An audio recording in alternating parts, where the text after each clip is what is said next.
Hi, I'm Davey Hamilton, driver of the number 44 Kingdom Racing IndyCar.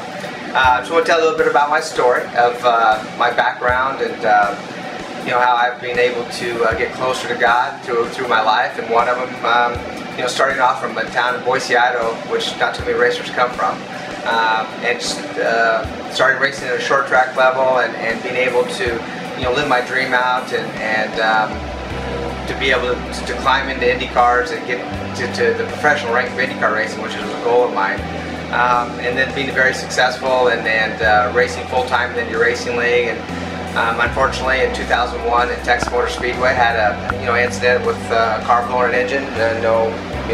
No fault of anybody. Got in his own oil spun, and when he collected me, I just thought when I say collected, when he just barely tapped the back of my car. And at that point, things happen at 217 miles an hour so fast that I thought, oh, it's just going to be a little bump in the wall, darn, it's going to put me out of the race. Never realized how severe it was going to be when the car got airborne, went through the fencing, the poles of the hold the fencing, sheared the front of the car off, and left my legs exposed, broke them drastically, and that was my only injuries. I had no other injuries than below my knees.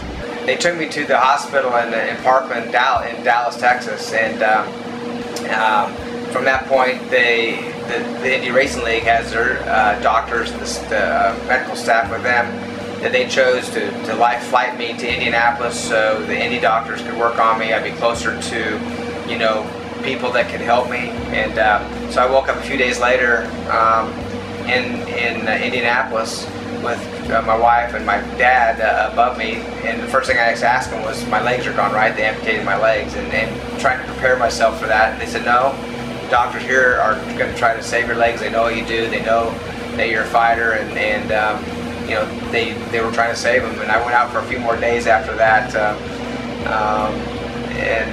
thank God, 21 surgeries later, and a lot of hard work, I got my own legs, and it's been years in wheelchairs and crutches, and it's been tough, but what it's done for me is got me closer to God, because you had a lot of time sitting around praying and asking why. Couldn't get the answers immediately, but they've all came, and none of what I do as an athlete was important without the love of God, the love of my family, the love of my friends and the people that supported me. And you learn very quick when incidents like this happen and who is the most important to you and who's the closest to you. So it's been a long road, but now I feel like I can tell my story, and hopefully spread word of God through Kingdom Racing and what I do in IndyCar racing. It's allowed me to do that. We're only here for a short amount of time, and so you need to take advantage of what's the most important, and God will guide you to that, and God guided me to that. It took a few bumps in the road. We all make mistakes. We all do things that we think's right sometimes, and we find out later that it's not. But I've been very fortunate in my life and to be close to God. And now I feel I have a little bit of a story. I'm just an everyday guy. I'm no different than anybody else. I'm hopefully give just a little bit of encouragement that just stick close to God and pray and make sure that you have a lot of focus and determination, because God's going to help you push through it, and hopefully it makes your life better as it did mine.